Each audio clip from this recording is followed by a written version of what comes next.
So it's 7 o'clock, so we'll go ahead and get started. So thanks everyone for coming to our first Tangent University Town Hall.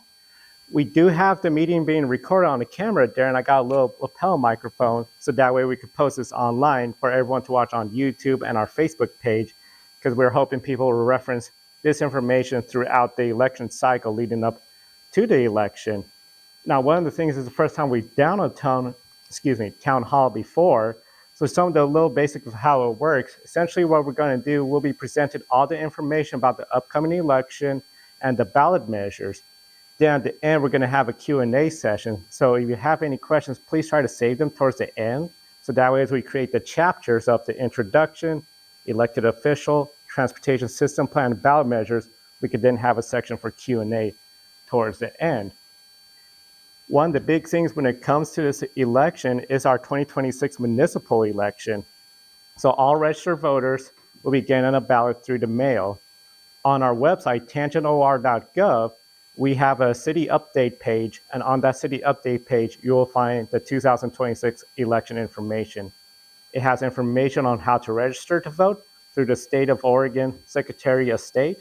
It has information on running on the positions of mayor and the 2 city council member seats, plus information on all 4 ballot measures.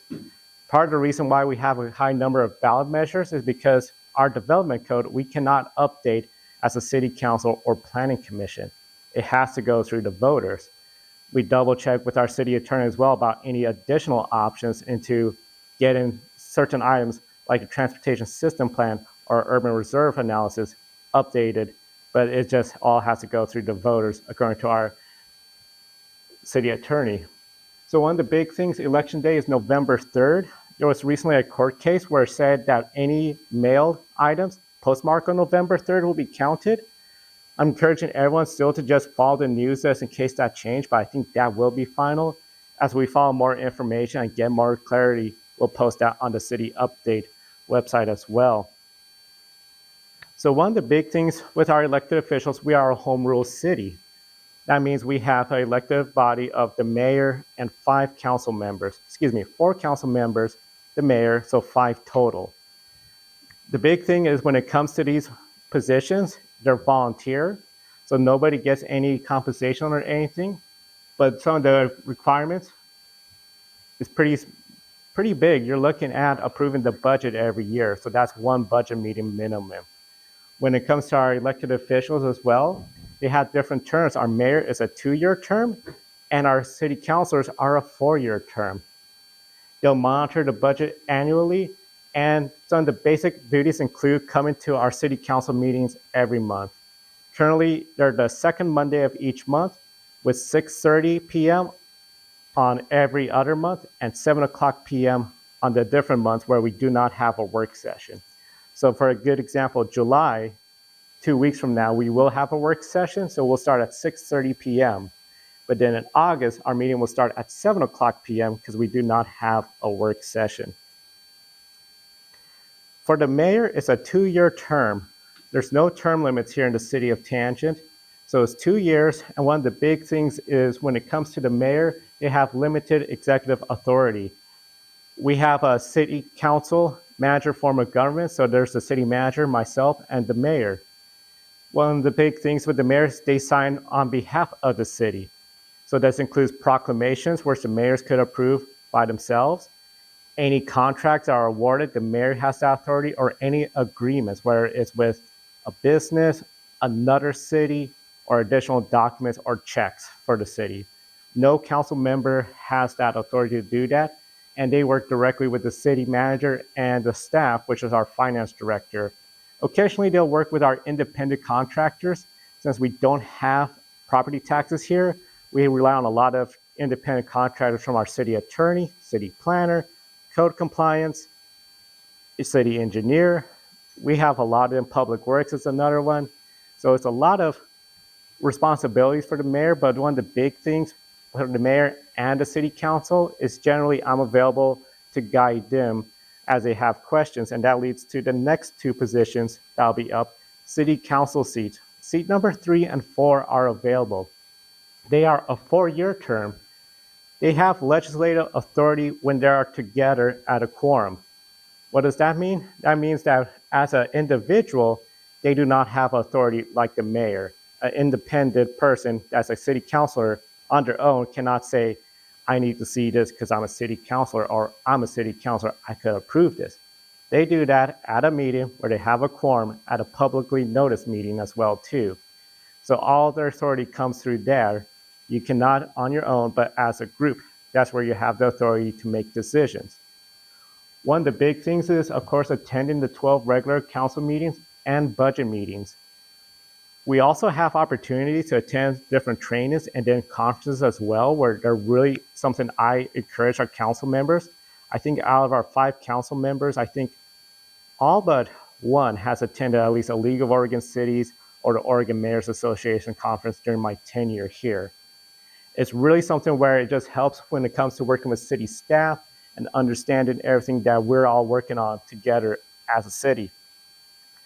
Some of the minimum requirements: you must be a resident for the city of Tangent. I've noticed at times a little confusion. There's an urban growth boundary outside the city limit, but that is not in the city limits currently. So those people are not eligible. We encourage them to volunteer, whether it's in the Downtown Development Committee, Water Enrichment Committee, or other committees where we have more eligibility because there's not that requirement for residency. You must be a registered voter at the time of filing. So when you bring in your application to apply to run, you have to be already registered to vote in the city limits. You cannot register afterwards. One of the things that's unique, we are a small town. It's in our city charter, but this is something a lot of small towns have. It's just making sure we don't have any conflict of interest or nepotism. So directly from our city charter, you cannot be on the council if your spouse, sibling, child, parent, or in-law on the council are already elected on. I know some folks might be thinking, well, I don't like my in-laws. Could I still get on? You may disagree on everything, but this is the charter, so we have to follow it. The charter is like our Constitution. Only the voters could update and change that. Our ordinances, those are something that the city council can change. And the bottom point you see, Fall Oregon Government Ethics Commission, OGEC. One of the big things is they've really expanded their scope in 2025. So last year, members of the Planning Commission and the City Council attended a meeting where they conducted a training on public meeting laws, mainly when it comes to communication.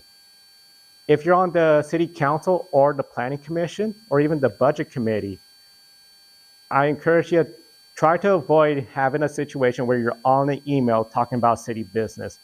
That is essentially a conflict when it comes to public meeting laws and making a decision away from the public. All public decisions have to be made in public at a meeting. So a lot of times when I send emails to our councils, our commissions, I have everyone BCC'd so nobody can hit reply all and start talking about city business. And one of the big things is when it comes to this, I'm always available to do the trainings as well. I know a couple of folks here have done my elected official training, where it's just like about an hour, maybe 2 hours. We go through what the city charter does, what the city ordinances do, our personnel policies, everything that the city goes through. Some other great resources, League of Oregon Cities, LOC. Every November, they do a newly elected official training. We always register whoever's newly elected to go and attend that training. No cost to the elected official. The city will cover the cost. Oregon Government Ethics Commission, as I mentioned, they do a training. One of their big trainings is during your term, you have to complete their public meeting training at least once during your term. So if 4 years, do it once. They've said they have the authority to issue fines, but we find that's something where they won't go that route unless there's a public issue, such as an ethics violation. Some people may have seen on the news about like Salem, the current mayor having some ethic violations. My goal is to ensure that our elected officials avoid those kind of mistakes. So sometimes I've seen in Alaska when I did elected official trainings, they're harmless mistakes, but you get like 3 or 4 elected officials, they're playing cards and they just start talking about, oh, what do you think of this ordinance? Just to pass the time. Can't do that. That's a big no-no. Travel stipends and costs are covered by the city if you go to conferences. I know a couple of you have gone to it. We just ask that, keep track of receipts. follow the plan itinerary that we have as well too. The filing deadline is August 7th, 4 o'clock p.m. So I'll be there all day Friday. As soon as 4 o'clock hits, no more applications will be accepted. We are open Monday through Thursdays, 9 a.m. to 4 p.m. However, July 9th and the 13th before our city council meeting and planning commission meeting will be open extended hours, so anyone could drop it in before those meetings. You must fill out the application and drop it off in person. This is just to avoid some unique circumstances if somebody's filing with somebody else's name on it. We think that's not the case, but we figured just put that there just to be on the safe side. The filing form is SEL 101. We have that on our city update page, city election. You can find it there and download it. When you download SEL 101, you have two options. Pay $10, which is the filing fee in the charter. Then you're done, you're completed. Or collect 25 signatures on SEL 121. I know since I got here, one candidate has done the 25 signatures, and by doing the 25 signatures, you don't have to pay the $10 fee, where if you do pay the $10 fee, it's much more easier to verify your status. I checked with the Lynn County clerks for elections to verify everyone's eligibility for running in our elections here in Tangent. And as mentioned, both forms are available on tangentor.gov. You click on City Updates, look for the city election page, you'll find it there, or the Secretary of State. So that covers our elections for the elected officials of the mayor and our 2 council seats. We'll now discuss the development code and the ballot measures.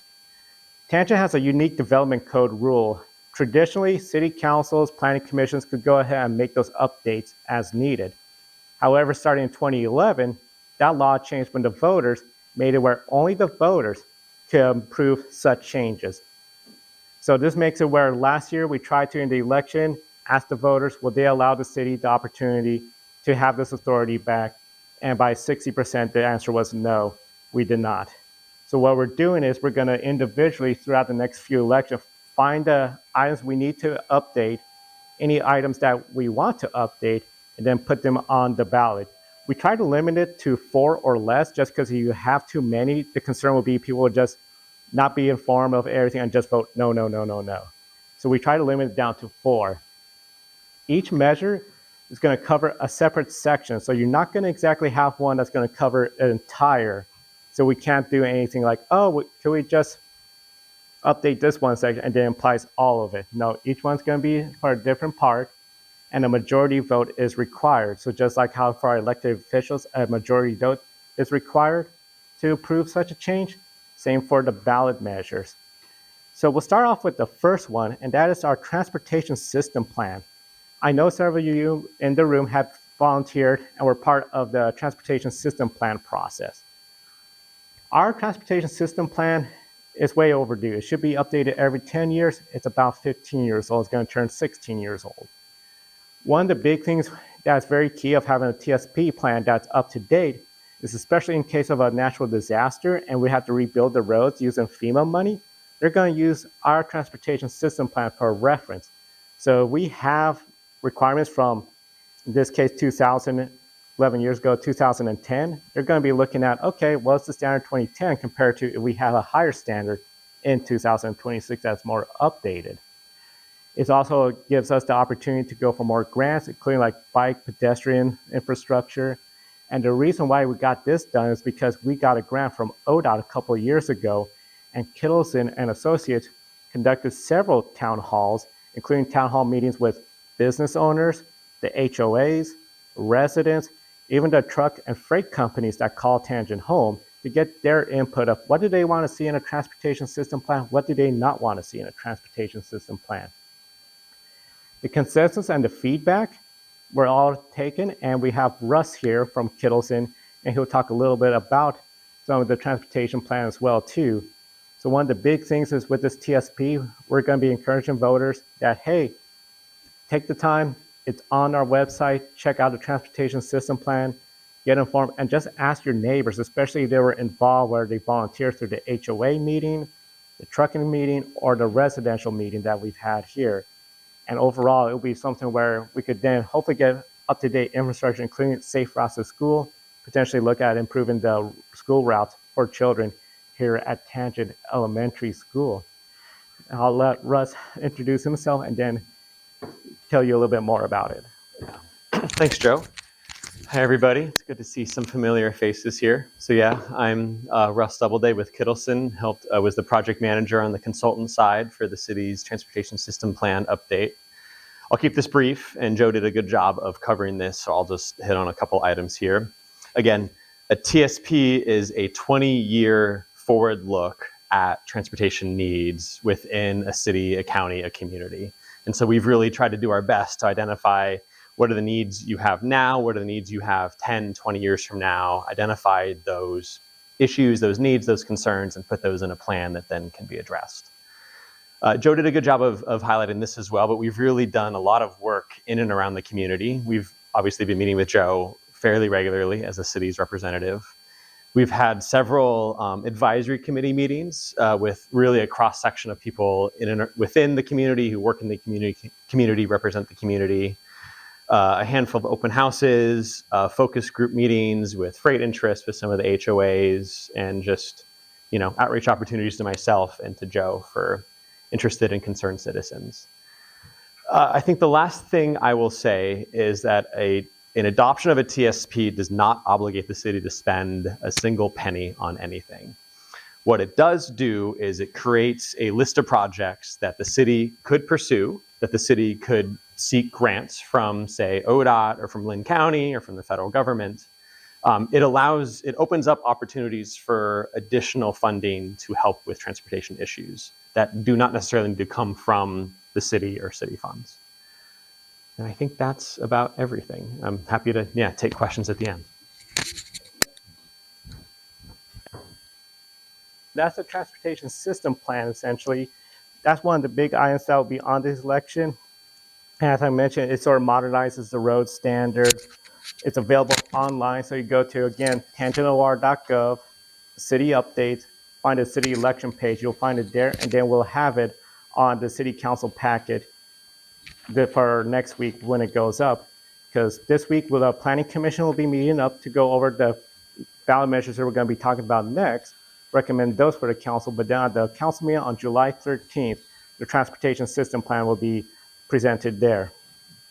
So now we'll talk about one I think a lot of people might find as like, oh, this is fun and exciting, the mobile food units and parks. So one of the big things is with our rigid development standard, we had 2 food trucks here in Tangent. Some of you people might remember.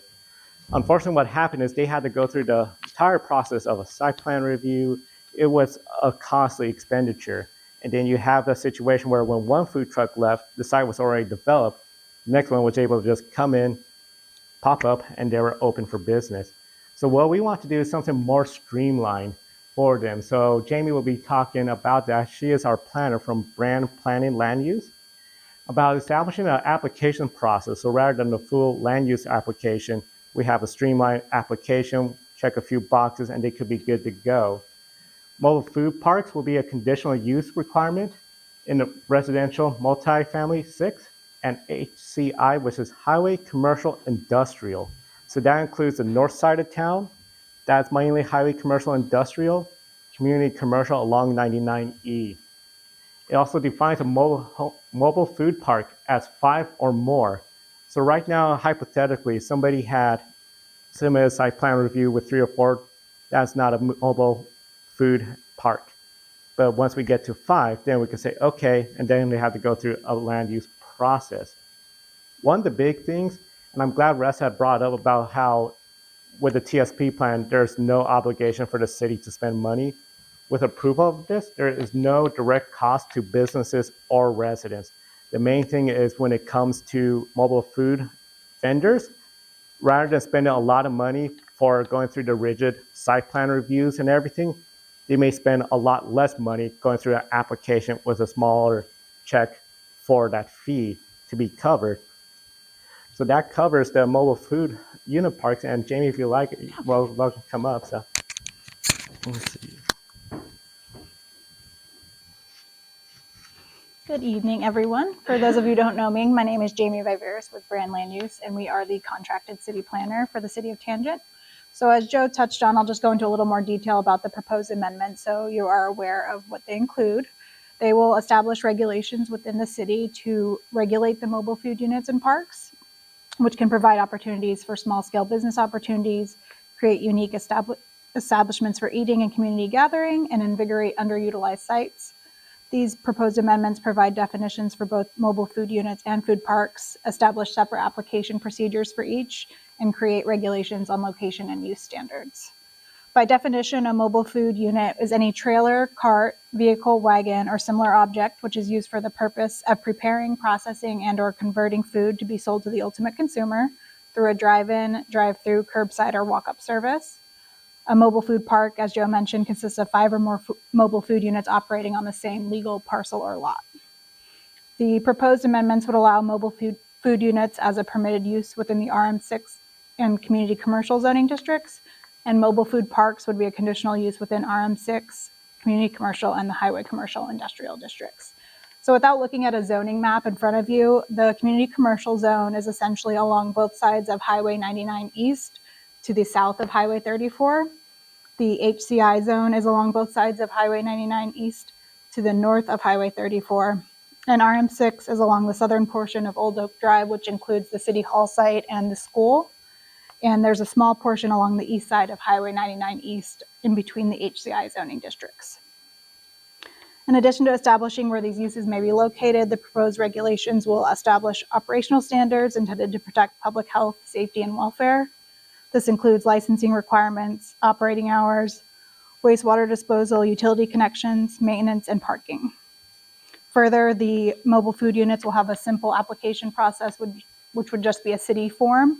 And then the mobile food parks, which have greater impacts on sites and adjacent properties, would require a conditional use approval and site plan review. So for site plan review, currently, they require, if you have a site plan approval, that becomes the official plan. And when you go to the actual permitting process, you can't make any modifications to the site plan that was approved unless you go entirely back through the site plan review process. And the same is for a conditional use approval as well. So what the proposed code amendments would do is change the provisions for these official site plans and allow certain modifications that are in substantial conformance with the previously approved plan or conditional use to be exempt from going back through this process at the discretion of the city manager, provided that certain criteria are met. Such modifications can be reviewed and approved at the time of building permit application or through submittal of a city-created form, so it would be a much simpler and cost-effective process for the applicant. And then the third update to the development code is for pre-application conferences. Right now, they are not required for any type of application like you'll see in many other jurisdictions. So the proposed code amendments would simplify and clarify the city's pre-application process. Right now, there's 2 sections in the code and they essentially become redundant. So what we would do is consolidate it into a single section governing pre-application conferences. And the revised language would establish that pre-application conferences are required for any quasi-judicial or legislative actions, while remaining optional for other application types. This would clarify the procedures and timing for scheduling pre-application conferences, establish the application submittal requirements, and require a new pre-application conference if an application is not submitted with 1 year of the pre-application conference date. Consolidating these provisions into a single section provides a more consistent and clear-cut process for both applicants and staff. And essentially what you'll see is with certain applications, a lot of people don't understand the timeline for land use approval process. So they'll come in with a site plan and be like, oh, we need to start construction in a month. Can you expedite this? And essentially you just can't. There's statutory requirements, noticing requirements. So having this required pre-application conference would notify the applicant well in advance of when they're going to submit their application of what's required and what the timeline will be. And that's all I have. Sorry. Thank you, Jamie. So that's the 4 ballot measure items and the 3 elected official seats. Once again, the 3 elected official seats are the mayor and then the 2 council seats. The 2 council seats are 4-year terms each. The mayor's 2 years term. And then for the ballot measures, we have the transportation system plan, mobile food units and parks, site plans becoming the official plans, and then the third one being, of course, when it comes to the, drawing a blank now, pre-application mandate. So those are the items that will be on the ballot in November. Of course, encourage everyone, you can register to vote, Secretary of State's website, tangentor.gov, city updates, city election page. There's the forms, the SEL 101, as well as the optional SEL 121 to file. Deadline is August 7th, 4:00 p.m. at Tangent City Hall, and they have to be delivered in person. With that said, we're now in Q&A. So we'll just ask everyone questions one at a time. If multiple questions, we got a small enough crowd here. Let's limit to 3, go around and come back if somebody has more. We are recording this so that we can post it on Facebook, YouTube. So with that said, does anybody have any questions about any elected official seats or the ballot measures? And either myself, Jamie, or Russ will try to answer. Yes, Beth. So on the food part, who would do that application, and is that going to be the property owner and it would stay with them, or for a park, not for the cars? For the park, I believe that would be the property owner because they'll own the lot, similar to how I'm thinking of like the one in North Albany, the barn. I assume the property owner was the one that got all that done, and then as tenants come in and out, they pay a rent or however they make that arrangement. But it'll be the property owner. Sure, thank you. You're welcome.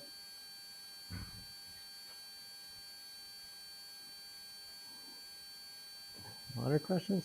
We're saying there's no cost to the public at all. Ballot measures, the state doesn't require anything as far as items added onto a ballot? The only requirement the state has when adding items to the ballot is one, the city council has to approve it. So that's why the city council will be hearing particularly the other 3. The TSP will be in a joint hearing July 13th, but in August, the other ballot measures will be brought up for the council for approval.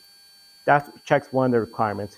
Then the language. We have to make these language very neutral as possible, and it sometimes takes some revision from our city attorney, because at the end of the day, once it all goes on the ballot, we cannot, as a city staff, myself, Jennifer, we cannot say, we encourage people to vote this way or that way. Our elected officials are the members of the public, they could do whatever they want in campaigning, but as a city, we have to remain neutral. But those are the only 2 requirements, and yeah, all of them, there's no cost directly to the public if approved. It's more especially like if you're going for a pre-application, well, you're going to have a pre-application meeting, but you're looking at developing, that's generally a cost it's going to be part of it, the process. You're welcome.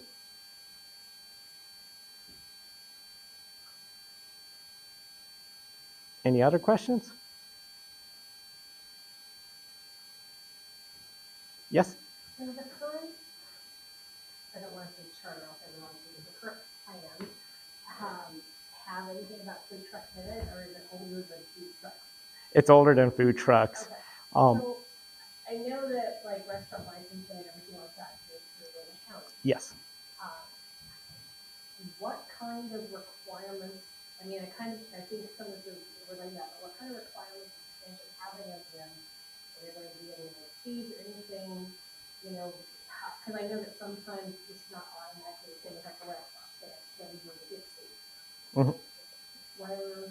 What kind of impact were there doing a share or whatever? That's a great question because there is Linn County, the health department regulates food trucks.